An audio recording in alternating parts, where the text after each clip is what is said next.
Square Enix has caved in, ladies and gentlemen. They just announced a new policy against harassment of their employees and executives. And I have a lot to say about this. We're in this day and age where a lot of people like to call harassment just when you criticize them or say anything negative. It's a whole bunch of weird snowflake nonsense. And now even big corporations like Square Enix are jumping on this train. So they published a policy that addresses harassment of its employees, executives, and partners yesterday. And according to the announcement, there has been instances that constitute customer harassment. And this includes defamation, violence, and threats of Square Enix employees, which has compromised their sense of security. So they're feeling unsafe at the workplace because of harassment. Now, don't get me wrong, there might be a bad seed here or there in the apple tree, but not everybody that comes to employees with any kind of criticism is harassment. We're starting to get into this fine line that we're seeing from certain woke journalists where you make videos about them, you make tweets in response to stuff that they say publicly, even if they're the ones attacking in the tweets or making their own content, you're just not allowed to clap back at all. And I think that's completely wrong. I think it restricts free speech, but I'll go ahead and humor this article about Square Enix's harassment policy, and let's take a look what they're talking about. So it says, Square Enix warns that it will be taking action against any behavior determined to be harmful or exceed what is socially acceptable. Now, what is socially acceptable? Is it what's socially acceptable to you guys and other woke snowflakes, or is it actual, like, illegal repercussions and things of that nature? That's where we start to get into this whole gray area, especially when you have people that call things hateful and hate speech when it really isn't in most cases. Now, going on, this says that means in response to harassment or unreasonable demands, the company will cease to provide its products and services to offenders. So if you break this policy, your products and your services are no longer available for you. They'll cut you off. They will ban you. I think EA Play does stuff very similar to this. So let's continue reading this. It says, in addition, if a user's behavior is deemed to be excessive or of malicious intent, Square Enix will take legal action, including criminal proceedings. So now they're threatening lawsuits. Wow. Is this video that I'm making talking about this considered harassment of employees? We'll see how far these people go. We'll see how far these people go. I don't think this is a good look. This article continues to say the company provides the following examples of customer harassment and socially unacceptable behavior. Now, here's their definitions. All right. So harassment, act of violence, violent behavior. That should be common sense. I'm not going to go down the street and beat up a Square Enix employee. So that's common sense. That is absolute common sense. There's never been a point in my life where I've wanted to act out violently to anybody in the gaming industry. I'm not just going to go and punch somebody because my next copy of a video game or my pre-order or the game is glitchy is none of those reasons, all right? Going on, it says abusive language, intimidation, coercion, duress, excessive pursuit, or reprimand. This is starting to sound a little too legal babble. I mean, is there anybody that's really that bad to where they're putting somebody under duress, excessive pursuit? Like, I'm not going to stalk a Square Enix employee, but it is sad that we're having to put stuff like this in here. I think this is more of like a cover your ass type of thing. This sounds like it's a little bit more corpo speak, if I'm being completely honest. But here's where we start to get into the gray area of free speech and content, internet, which I don't like, because who knows how far this trickles down? Employees, executives, does it include partners too? I've read somewhere that this includes partners like Sweet Baby Inc., who we've all been pretty vocal about this last year. Defamation and slander, which we see that thrown out there. In fact, there's a current frivolous lawsuit that's about to begin here between Smash JT and a woke journo. Defamation and slander is something that's being thrown out a lot. And I think that's to try to control the narrative. It's to protect yourself and shut down criticism. It's to censor free speech. We know what real defamation and slander is. And being critical of somebody, giving an opinion is not.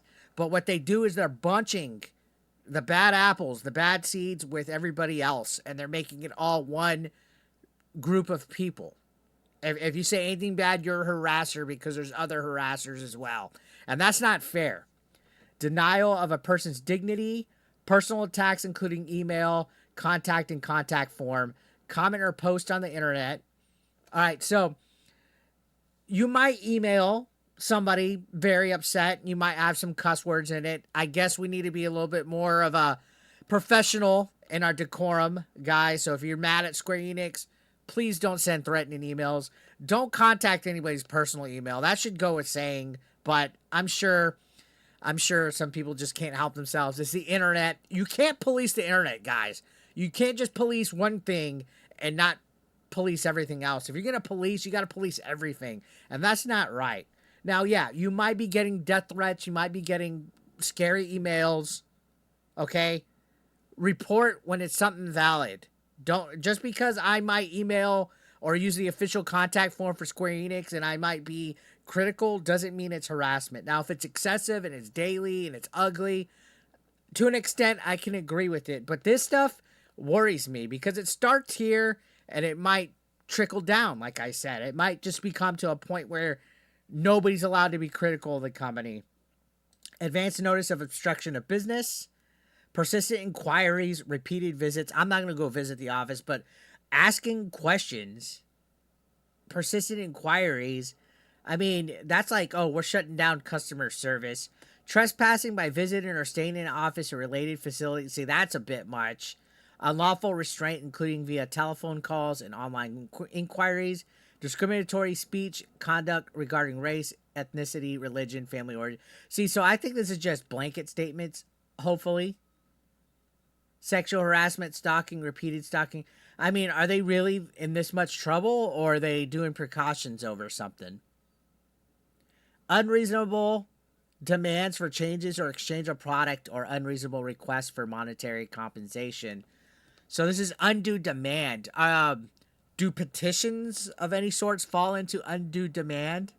Unreasonable demands for responses or apologies, including face-to-face responses or requests for an apology from an employee in a specific job position. Excessive requests for the provision of products and services exceeding socially accepted norms. Unreasonable and excessive demands for punishment of our employees.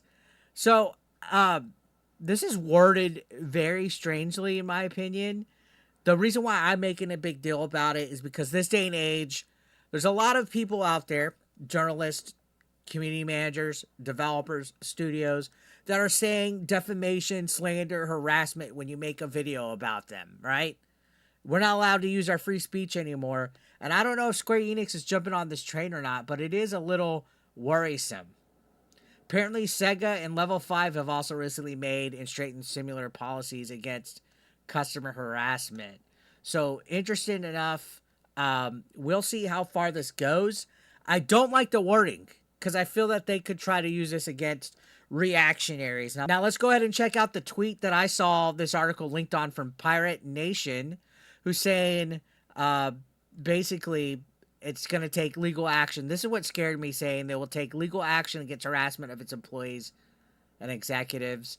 And you see, it's not being reacted to. Everything is harassment if it means to promote an agenda. They hate people that try making them money. So everybody knows what's up. Squeenix has been making some questionable decisions lately. This is the death rattle of Final Fantasy XIV Online. These people don't even know what a woman is, so how could they know what harassment means? Don't give this company your hard-earned money. They're okay with Eurolist activists attacking their fans. They align themselves with LGBTQ movement. That's where the problem began. I've seen so much harm from Square Enix. I won't incur any financial losses supporting them. They could take their policy and shove it up their meat tunnel. Their employees mock and harass and customers call them incels and stuff. So it's not being responded to very well. And again, this is concerning just because you don't want to see studios exert their power and their censorship beyond reasonable expectations, but they want us to control ourselves. Free speech, we're allowed to critique their product, saying it's ass when it isn't harassment. And you notice that they've thrown in like violence, visiting, staying in the office, they all throw it in there and they bunch it with criticism to a point where it becomes a gray area that is very worrisome. And I don't like the route where they're going with this policy. So what do you guys think about this? Let me know your thoughts down below, and I'll see you on the next video.